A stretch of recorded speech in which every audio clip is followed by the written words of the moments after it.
Canva quietly released a bunch of new features, and a lot of YouTube creators don't even realize they're there. I'm walking you through the 8 updates that actually matter and sharing how each one can make a big difference in how we use Canva for our channels. The first 2 features are features that are related to making videos. A feature that disappeared with the new editor is back. It's called Auto Trim. If you don't know, and let me show you real quick, Auto Trim is a feature. We're going to click Trim there, and Auto Trim that uses AI to shorten a video clip. So in this case, it took some off the beginning and the end, but then you can also left click and make adjustments to however you would like. For this one, it made it 6 seconds. Technically, we could trim it ourselves even more and then click done. But if you do that in the new video editor, it's not going to look like it's actually trimmed when you click done because it says 3. Really? So maybe this just goes to show maybe they are still working on it and it actually will work the way it's intended. So I'm going to show you the workaround anyway, just in case this gives you trouble. Right click, detach video from background. It takes it away from the background and puts it on the multi-track layer. Instead of trimming manually, this gets me really close. And one thing that's important to know is Auto Trim is a Canva Pro feature.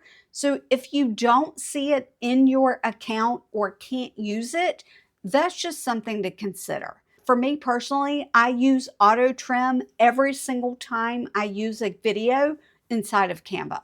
It saves me time. Who doesn't love to save time? Another feature that can get you B-roll for your videos is called image to video.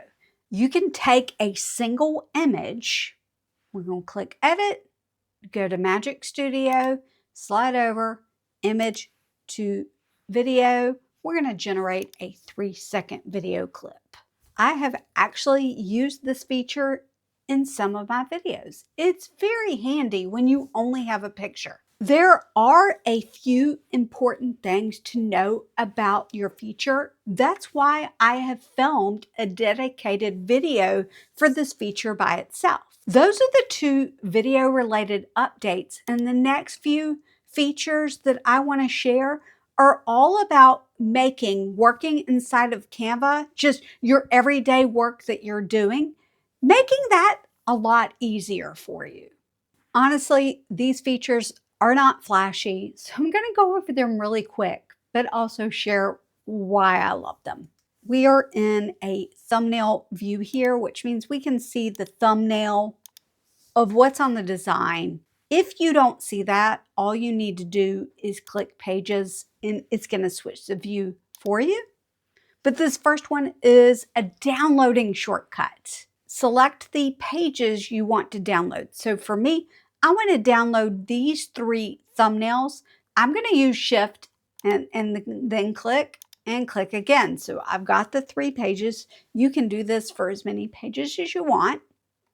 Right click, and depending on how many pages you selected, it will say something like download 3 pages. It did give me select pages. The only thing I will need to adjust is the file type. I'm going to PNG. I can download these. Sometimes, especially if you've added a page, sometimes it doesn't do right. And if that happens to you, then all you need to do is just do it again. And then the pages selected are there. Why do I love using these as a YouTube content creator? Well, first, thumbnails. I can download, test, and compare thumbnails at one time. It's super easy. The other way I love to use it is to download B-roll. Now, if for some reason these were videos instead, we're just going to pretend like they are. I'm going to do the same thing. Change it to MP4. What I would likely do is download the pages as separate files. This is not a new feature, but I absolutely love to do it this way because then it's going to download each separate page as a separate video clip, which is really helpful for B-roll. The next little feature is basically an update to an older feature. If I don't want this to move anywhere, what I can do is lock the image. There's 3 ways to do it. The first is to click the little lock that's right there. That's very simple. If you really want to lock it down, then you can click it a second time. That's actually how you would unlock it as well, because you need to hit it the 3rd time to be able to unlock it completely, to be able to move it.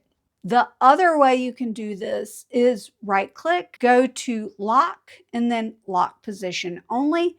And that gives you the 3rd way. Alt-Shift-L is my keyboard shortcut. I could also program it to my Stream Deck if I wanted to. Whatever computer you're running will tell you what your keyboard shortcut is. It's not going to move. I can accidentally do some things to it, but it's not going to move. The last helpful feature in this particular segment is called Copy to Clipboard. The important thing to know about this feature is that it works great in Chrome. I've heard that it works in Safari. I'm guessing that it works on the desktop app, but if you don't see this feature in your browser, try a different browser.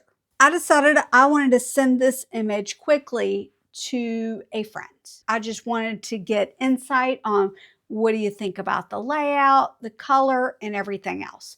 I don't need a high quality image for that. I'm going to go to Share. Scroll down. Here it is, Copy to Clipboard. This is a free feature, at least as of now. We're going to click Copy to Clipboard. I just want page 41. It's important to know that you won't get video, audio, or animation. It's just doing basically what I would think of as a screenshot. It's copying the image from that page to your clipboard. Copy to clipboard. Prepares the design, you see it working, and then it should pop up something saying that it copied it. Success, your design has been copied to your clipboard, and now I'm going to click Copy to Clipboard. Just in case you don't know it, you can click the little arrow here and add different page types to your design. So for example, maybe I would like for this to be in a presentation mode.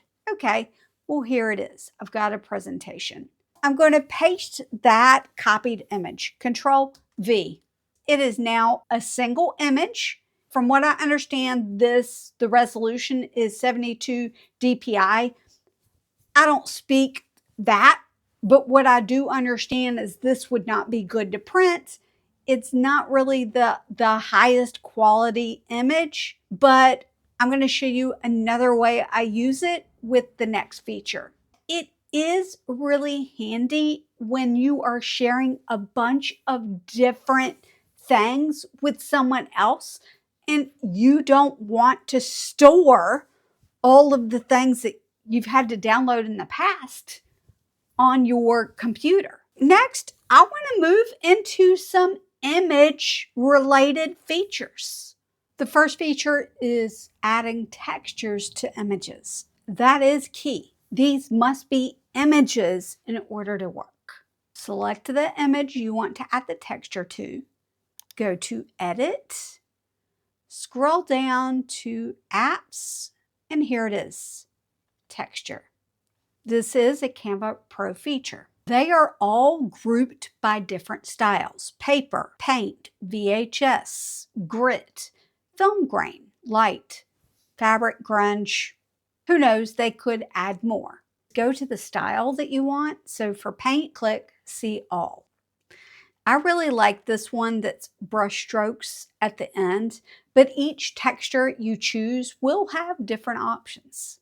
Let's use brush strokes. When I said that each thing has a lot of options, I wasn't just talking about each texture has a lot of options.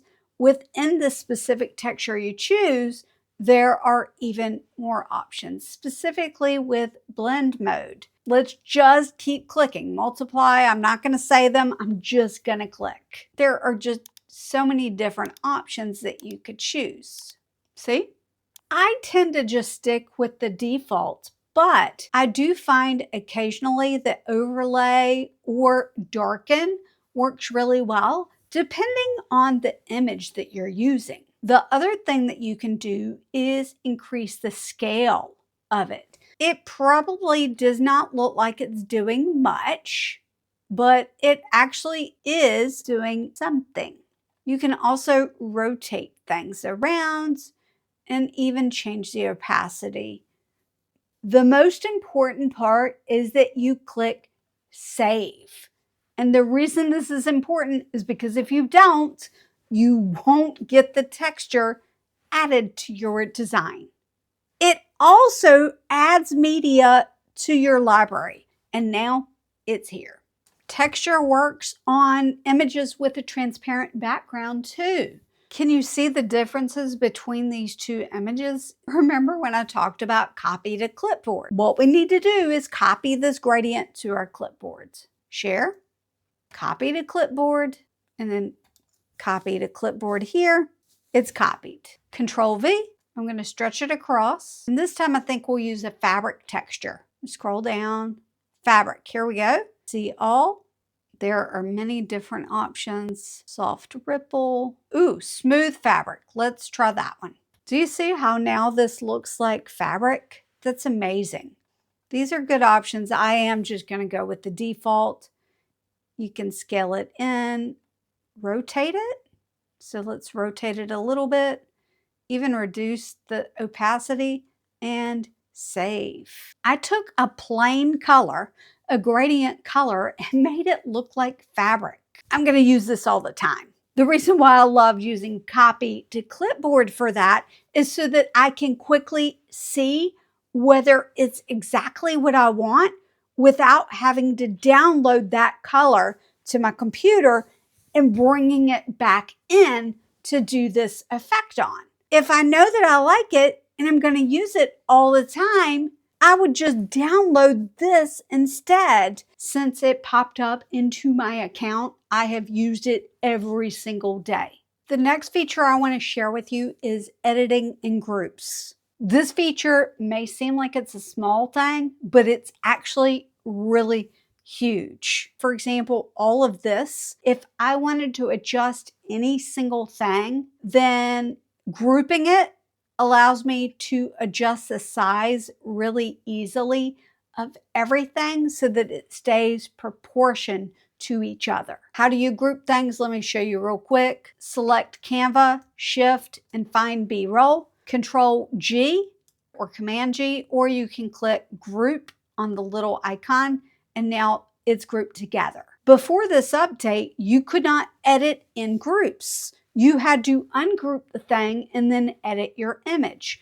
Now we can edit things within the group. I want to crop this in a little more. I'm going to click it once. I'm going to click it again. There I am within it. Everything I do is editing that specific image within the group. I can double click and start making adjustments here and click done. I just fixed the one thing I wanted to fix. This is one of those small features that quietly reduced frustration. And I've had this frustration since Canva even came out with grouping a long time ago. A lot of these features I shared today are Canva Pro features. And because of that, I do have a link for a free trial in the description box below. If you would like to give Canva a try for free, then use my link, because not only will it give you a free trial, it actually helps support the channel. This next feature builds nicely around that last one where I talked about editing in groups, and it's called editing in click mode. Click mode has been around for a little bit, but some of the options inside of click mode are new. And there are a few things that I really want to let you know because a few things tripped me up. And I've been using Canva since 2015. I'm actually doing something purposefully that's going to trip me up. I can tell that it is selected because it's purple. Click Edit. And now this is click mode where you can select areas in it, and we're going to click. So let's click this and this. What's new is that before you could not edit color of a clicked item.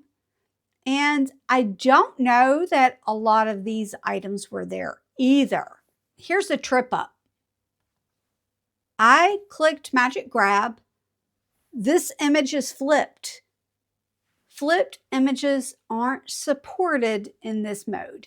For Magic Grab, I think it's that way even outside of click mode. So that's just something to keep in mind, is to make sure you do any of this Magic Grab stuff before you flip your images. It's flipped. Let's see if it will erase the image. Let's see. Now that worked. So it's just Magic Grab really that's unsupported with the flipped image. We're going to reset the edits. If I make adjustments here and change temperature or tint, brightness, change the contrast, and then go out of it, I now cannot do Magic Eraser or Magic Grab with the existing adjustments that are on that. So the order of operation matters. We're going to reset adjustments. And now it's going to erase that. You saw Canva does let you know what's wrong and often gives you an easy fix to correct it. The Magic Studio features are part of Canva Pro, but the Adjust tool you can use for free, and you can even adjust the color things as well. So that's called Color Edit.